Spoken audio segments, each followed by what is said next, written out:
সকলকে আমার আনন্দিত জয়গুরু। পরম পূজ্যপাদ শ্রী শ্রী দাদা একজনকে একটি কথা বলল। সেই সেই কথা না মানার কারণে কি হলো তার জীবনে, সেই কাহিনী নিয়ে আসছি আজ। রতিরঞ্জন দত্ত। শ্রী শ্রী দাদা তখন কাকুরগাছি ঠাকুর বাড়িতে। সন্ধ্যাবেলা সেখানে পৌঁছালেন। রতিরঞ্জন দা, স্ত্রী ও মেয়েরা সবাই মিলে সেখানে গেলেন। তার বড় মেয়ে মামনি, ছোট মেয়ে সোনামণি। ইষ্টপ্রসঙ্গে নানান কথা হচ্ছিল, কিন্তু রাত একটু বাড়তে না বাড়তেই পূজ্যপাদ দাদা রতিদার বড় মেয়ে মামনিকে হঠাৎ ডেকে বললেন, মামনি, তাড়াতাড়ি বাবাকে নিয়ে বাড়ি যা, দেরি করিস না কিন্তু। এত তাড়াতাড়ি বাড়ি ফিরে যেতে ইচ্ছে করছে না তাদের। তার উপর করিডোরে পরিচিত অনেক গুরু ভাই দাদা মায়েদের সাথে দেখা হয়ে গেল। খোঁজ গল্প করতে গিয়ে অজ্ঞাত সারি আরও খানিকটা সময় অতিবাহিত হয়ে গেল। শ্রী শ্রী দাদা বলছিলেন, তাড়াতাড়ি বাড়ি যা, কিন্তু বিলম্ব হয়ে গেল। আর নেমে এলো দুর্যোগের কালো রাত্রি। দেখতে দেখতে রাত অনেক হয়ে গেছে। দ্রুত পদক্ষেপে বাস স্ট্যান্ডে পৌঁছে গিয়ে শোনা গেল একটু আগেই যাদবপুর যাওয়ার বাস ও মিনি বাস বেরিয়ে গেছে। অনেকক্ষণ অপেক্ষা করার পর যে বাসগুলো এলো তাতে অত্যাধিক ভিড়, ওঠা সম্ভব হলো না। অগত্যা একটা ট্যাক্সি থামালেন মেয়েরা এবং স্ত্রী বসলো পিছনের সিটে। সামনে ড্রাইভারের পাশের সিটে বসলেন রতিরঞ্জন দা। গাড়ি খানিকটা এগিয়ে যেতেই বোঝা গেল ড্রাইভারের মুখ থেকে ভেসে আসছে নেশাপানের উগ্র গন্ধ। বেলেঘাটা ব্রিজে উঠতে গিয়েই ট্যাক্সিটা হালকাভাবে ধাক্কা মারল সামনের একটা গাড়িতে।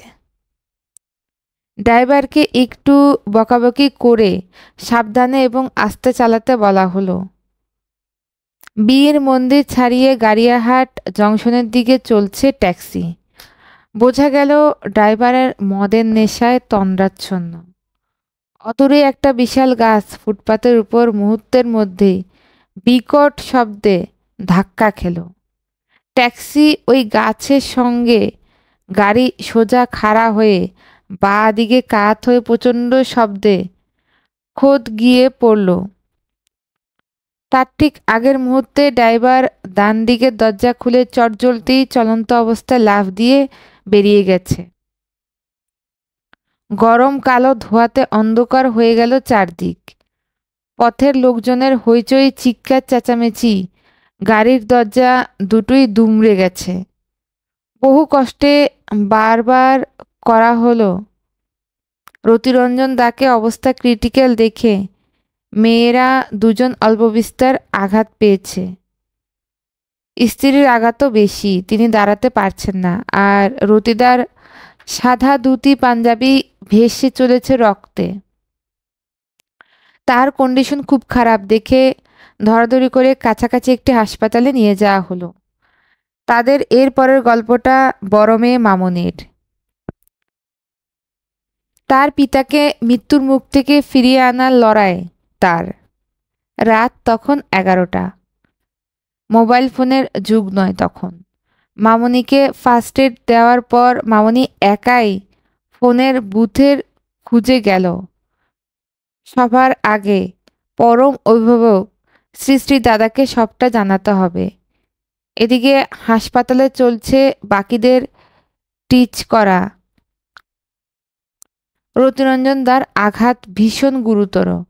মামনি ফোনে যোগাযোগ করল কাকুরগাছি মন্দিরে।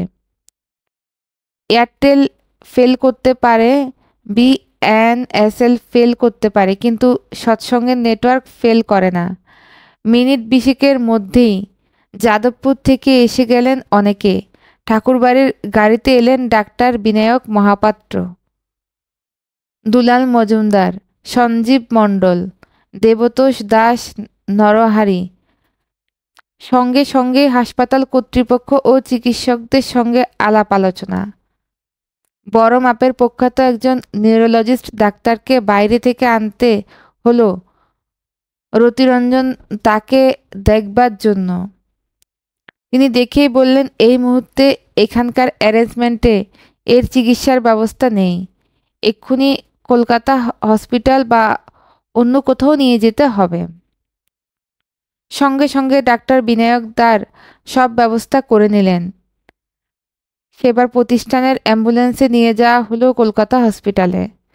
পিছনে ডাক্তার বিনায়ক দার গাড়ি, তার পিছনে ট্যাক্সি এবং বাইকে যাদবপুরের সৎসঙ্গী ভাইরা এবং পাড়ার কিছু ছেলেরা। প্রয়োজনে এক সীতাকে বাঁচাতে তিনি হাজার হাজার বানর সেনা পাঠাতে পারেন দুলালদা।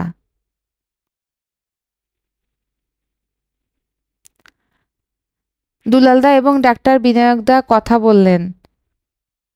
কলকাতা হাসপাতালের ডাক্তার এবং স্টাফদের সঙ্গে ওখানে অ্যাডমিশন নিল। তারপর কোঠারি মেডিকেল ইনস্টিটিউশনে নিয়ে যাওয়া হলো, সেখানেও ভর্তি নিল না। কলকাতাতেও ভর্তি নেওয়া হলো না। এরপর Woodlands hospital on duty doctor, nurse ও স্টাফরা অ্যাম্বুলেন্সের সামনে এগিয়ে এলে প্রথমে ঝুঁকি নিতে চাইছিলেন না। হাসপাতাল কর্তৃপক্ষ রোগীর অবস্থা খুবই ক্রিটিক্যাল বলছিল।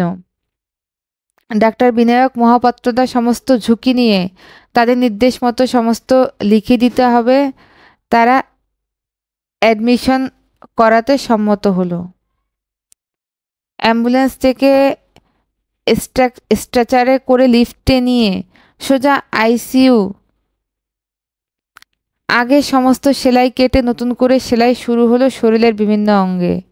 ডাক্তার, নার্স, স্টাফেরা যুদ্ধকালীন তৎপরতায় চিকিৎসা শুরু করলেন। ওইদিকে পূজ্যপাদ দাদা হাসপাতালের অর্থাদি জমা দেওয়ার ব্যবস্থা করলেন। ঠাকুর পরিবারের অনেকে এবং সৎসঙ্গীরা হাসপাতালে চিকিৎসা খাতে অর্থাদি জমা দিয়ে থাকেন, যাতে চিকিৎসার কোনো রকম অসুবিধা না হয়, কোনো ত্রুটি না হয়। সিটি স্ক্যান হলো। লেটেস্ট রিপোর্ট নিয়ে পরের দিন ভোরে কাকুরগাছি ঠাকুরবাড়িতে পূজ্যপাদ শ্রী শ্রী দাদার কাছে সমস্ত নিবেদন করা হলো। নিবেদন করে বাবার প্রাণ ভিক্ষা করতে শুরু করলো মামনি। শ্রী শ্রী দাদা বললেন, কাঁদিস কেন? তোর স্ট্যামিনা দেখে আমরাও অবাক। তোর বাবার সুস্থতার জন্য যা করণীয় করেছিস তো, ঠাকুরের দয়া ভালো হয়ে যাবে। বাবা তাড়াতাড়ি সুস্থ হয়ে গেলে মন্দিরের বাকি কাজটুকু যত শীঘ্র পারে শেষ করে ফেলবি। বলবি এরপর ওখান থেকে মামনি সোজা হাসপাতালে চলে এসেছে। চোখ মুখে এখন তার আত্মপ্রত্যয় দৃঢ়তা, সেই দিব্য উজ্জ্বলতার ভাব স্পর্শ করল রতিরঞ্জন দাকেও।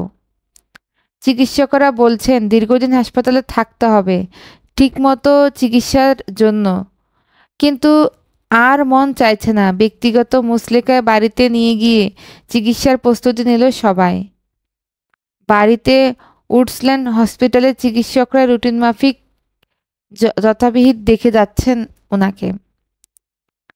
তাদের পরামর্শ মতো কোনো নার্স নিতে সম্মত হননি রতিরঞ্জন দা। নার্স তার মেয়েরাই।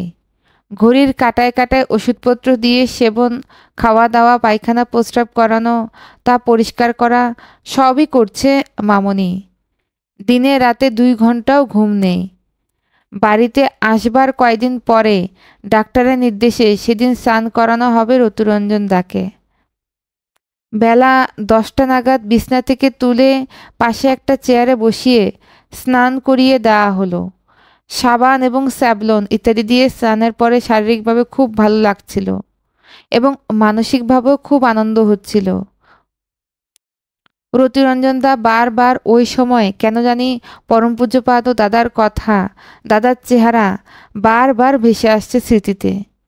এই কিসের পূর্বাভাস? হঠাৎ মামনিকে বলে ফেললেন রতিরঞ্জন দা, দাদা আসতে পারেন, আমাকে লুঙ্গির মতো ভাঁজ করে একটা ধুতি পরিয়ে দে আর একটা পাঞ্জাবি পরিয়ে দে, দেরি করিস না।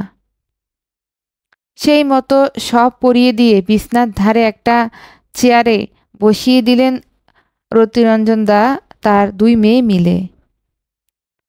জানলার ধারে হঠাৎ শুরু হলো মুষলধারে বৃষ্টি।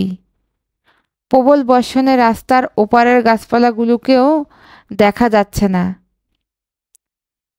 এমন অবস্থায় ঘরে ঢুকলেন পরমপূজ্যপাদ শ্রী শ্রী দাদা। এসে বললেন, কিরে মামনি, খবর কি? বলে শ্রী দাদা এগিয়ে গেলেন রতিরঞ্জনদার দিকে। এসে মাথায় কপালে গাল দুটোতে হাত বুলিয়ে দিলেন। আনন্দে ঝরঝর করে দুচোখ বেয়ে তখন জল গড়িয়ে পড়ছে রতিরঞ্জনদার। শ্রী শ্রী দাদা বললেন, সঞ্জীবদার দিকে তাকিয়ে, এই তো রতিদা ভালো হয়ে গেছে। আরও অনেক কথাবার্তা বললেন। বললেন, বেকুব কোথাকার যারা বহু মানুষ নিয়ে চলে, যাদের উপর অনেক মানুষ নির্ভর করে, তাদের এইরকম অ্যাক্সিডেন্ট করাটা বেকুবি ছাড়া আর কি। মামুনির দিকে তাকিয়ে বললেন, আর যাতে এমনটা না হয় সেইভাবে চলতে বলবি। বাবাকে দুই মেয়ের দিকে তাকিয়ে আরও একবার বললেন, শোন, বাবাকে তাড়াতাড়ি সুস্থ করার আরেকটা তো বলে দিতে পারি। তোর বাবা যদি ডেইলি প্রতিদিন 50 জন করে দীক্ষা দিতে পারে, তাহলে দেখবি তাড়াতাড়ি সুস্থ সবল হয়ে আগের মতো সরতে পারবে। একটু থেমে বললেন, শোন, জুলাই মাসে ঋত্বিক কনফারেন্স, তার আগে অন্তত 100 দীক্ষা দেয় যেন। তোর বাবা আর কনফারেন্সে 1 সপ্তাহ আগেই ওই দীক্ষাপত্র দীক্ষা প্রণামী দেওঘরে কারোর সঙ্গে পাঠাবার ব্যবস্থা করবি। ঠাকুরের দয়ায় শরীর তাড়াতাড়ি ভালো হয়ে যাবে, অফিসে তাড়াতাড়ি জয়েন করতে পারবে। যে বসতে পারছে না, নিজে বসতে গেলে দু একজনের সাহায্য নিয়ে বসতে হয়, সে কিভাবে দীক্ষা দেবে? সবারই দৃষ্টি পূজ্যপাদ শ্রী শ্রী দাদার দিকে। দীক্ষা দিতে কিভাবে বিছনায় বসতে হবে, কিভাবে কতখানি উঁচু করে আসনে কেমনভাবে, সবই তিনি বলে দিলেন।